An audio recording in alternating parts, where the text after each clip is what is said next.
So, moving along, tonight we're talking about money goals and specifically about smarter money goals and the difference between smart goals and smarter goals.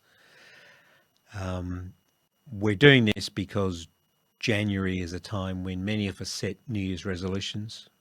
This is a time of year when gyms are at their busiest and people make resolutions to change all sorts of habits. Now, despite the reputation New Year's resolutions have for not being achieved or falling by the wayside by the end of February, the research does show that resolutions or habit changes that start on significant days, like New Year's Day or your birthday, tend to be more likely to succeed.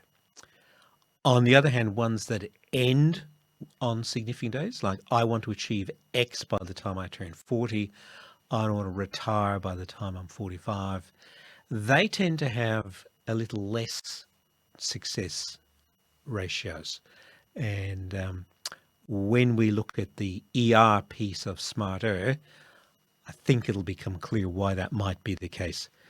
I'm just back from having been pretty crook for a couple of weeks, so my voice is still struggling a bit. So hopefully you can forgive me a little bit of vocal fry as we get going. So moving on to put this in the context of the 8 steps. Everything that we do here at Life Sherpa, every piece of advice and every piece of content that we do fits somewhere in our 8-step process or 8-step framework. The 3 foundation steps of spend less than you earn, build an emergency stash, pay off your debts. The 3 protective steps, preparing for the unexpected, get your super basics right, get your paperwork sorted, and the 2 growth steps of buy and pay off your home and invest your surplus. So today we're right back at the foundation. The foundation of spending less than you earn is really about aligning your spending with your values and your goals. And clearly setting goals is a significant part of that. So with that, let's move on. So when we think about money goals, people often think about, I want to pay off some debt, I want to build an emergency stash, and very much focused on the money. But in truth, most money goals are actually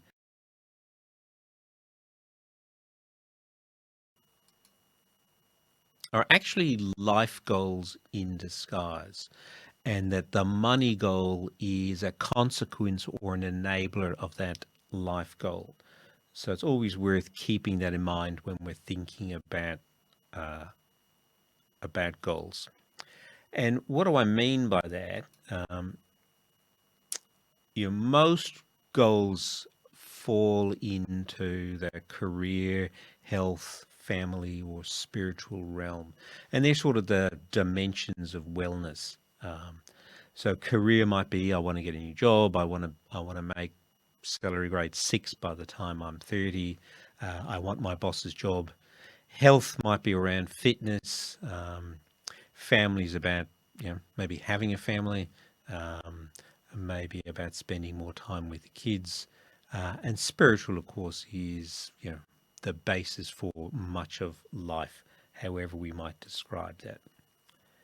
So one of the examples that I use in the book, in the Live the Life You Want with the Money You Have book, is if we think about somebody with a goal to start their own yoga studio. That's very much a life goal. It's pretty clear what that might mean. But it triggers a whole bunch of other smaller or consequential goals. Oops.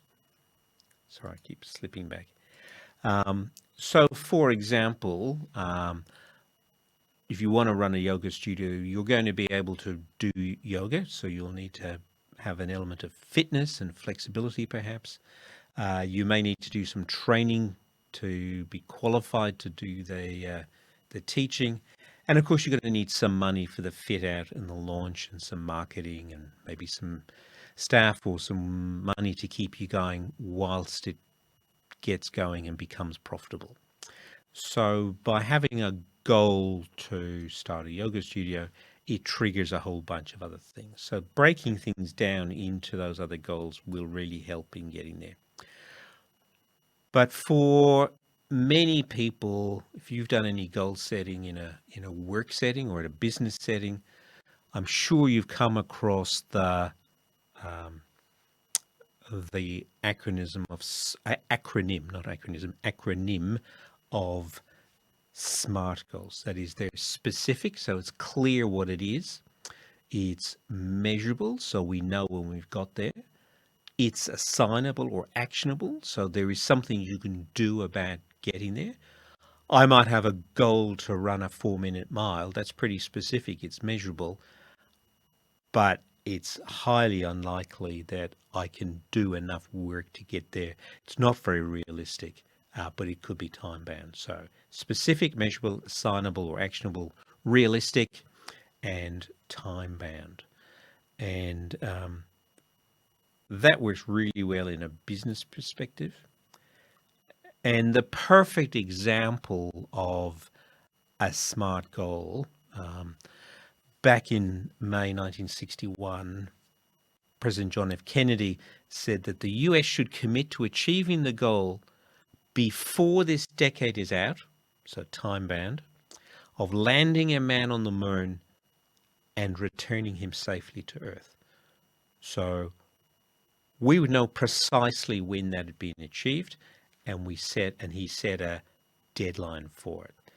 And hundreds of thousands of people and millions of dollars were corralled into achieving that goal. Simon Sinek talks about the why, which goes to my next point. But in this particular case, this audacious goal was driven by a strong national desire to stay one step ahead of the Russians. So very much part of the 60s zeitgeist. And of course, John F. Kennedy didn't live to see it delivered, but it was delivered in 1969, so just before the decade was out. So that's a quintessential SMART goal. But of course, life isn't a business. We are not automatons. We're not mathematical machines. We are very much human with all the foibles and psychology that brings together. And so, excuse me, so we need to do something different. And I recall, so this picture is my university graduation picture, which is just over 40 years ago. And of these 105 raggy characters, a group of us sat in the bar just before graduation and set a goal. We were following the SMART things, which as engineering students we'd fully understood and spent 4 years learning.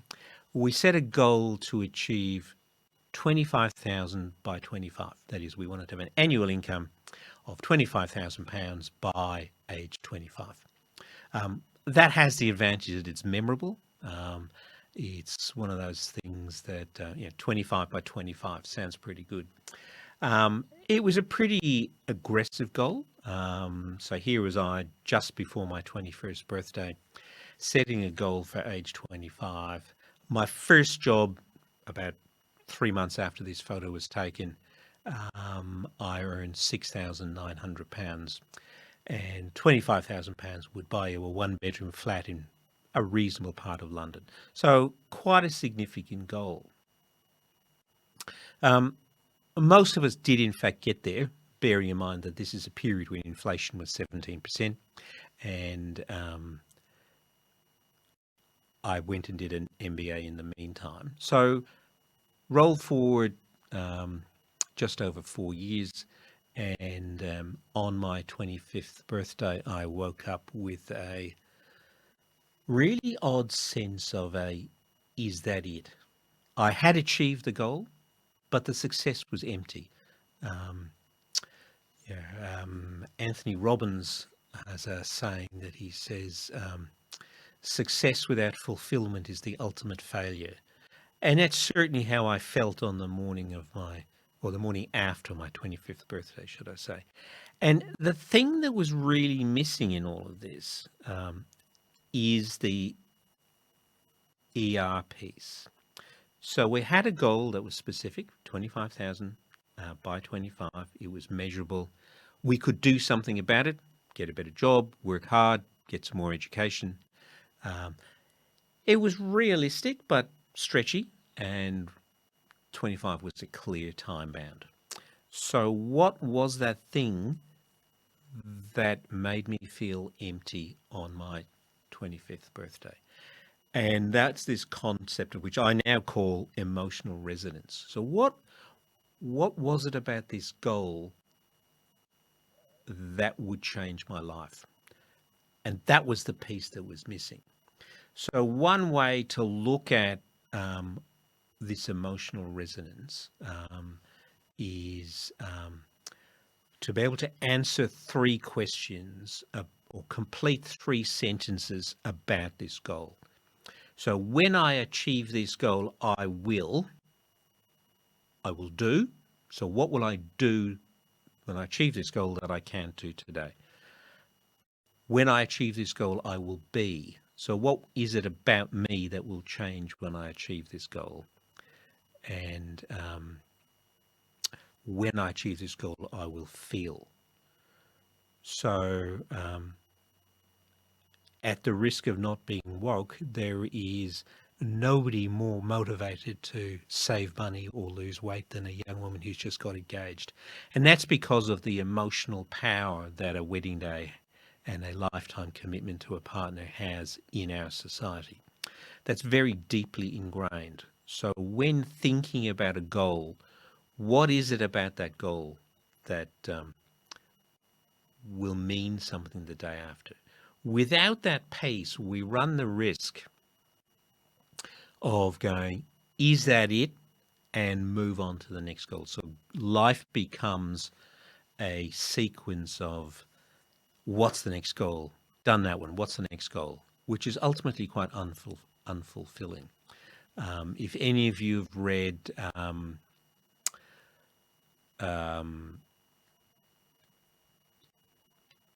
not Tiny Habits, what's it called? Atomic Habits. He talks about that motivation is the thing that gets you going. Habits are the things that sustain you. So for many goals, it's actually the habits that we develop along the way. So I want to be able to run a marathon.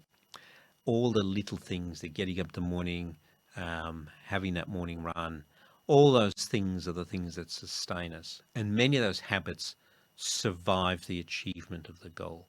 So the ER at the end is really important. So so now let's try and turn this around a bit and go, well, now if it's your turn to set a goal, what do you need to do, and how are you going to go about doing that? There is a little worksheet in the chat which you can download and have a look at for yourself later. So the key thing is to start with the vision. So what will it look like when you've achieved this goal? So how will I feel? What will I do? What will I be? And getting that vision right is critical. Then create some action steps. So break that goal down into things that can be achieved along the way. So you bench press 200 kilos by starting of bench pressing 10 or 20 kilos, and each day you can add some. So get those action steps right, and then and only then turn those into goals. So that that worksheet that's in the in the act. So I like to look at goals across those sectors of personal health, financial, and career, and look at time periods of 1 year, 5 years, 10 years. You can make these up yourself. But by breaking down those bigger goals into smaller goals. So if you have a goal to retire by, if you're looking for financial independence, retiring early, and retiring early to you means 40, what do I have to do in my career next year, within 5 years, within 10 years to achieve that? Because the income from my career is probably the thing that's going to facilitate that. What does that goal look like in financial terms? How much am I going to need to be able to do that? How much of that do I need to achieve by year 1, by year 2, by year 5, by year 10? What does it mean for my health? There's not a lot of good in slogging yourself to death to get there, and by the time you limp over the finishing line, your health is shot. And personally, what does it mean for those around you? What does it mean for you? What does it mean for how you live your life? So putting all those together allows us to set out a goal. You're not going to necessarily have one for each of these, so don't go overboard too much, but it's just a good way of thinking about it. And for those of you who have partners, it can be very useful to, excuse me, to do this exercise separately and then compare notes. And then finally, think about those goals, and particularly with your partner. Is this goal in my best interest? Why do I want to achieve it? Why is it important? If I achieve it, how will it affect my life? And is this goal going to make a better me? And then, of course, we need to review those and prioritize. There is probably an order they need to be done in. There are ones that are more important. There are ones that are more immediate. So getting that right, again, is important. And, of course, don't forget the ER part. So make your goals smarter. And being flexible is important, not just for our wannabe yoga studio owner, but the world moves around us, the people around us change, our health changes, family circumstances changes, the economy changes. So be conscious that you can and should be reviewing your goals and that realistic target in the light of what's happening around you.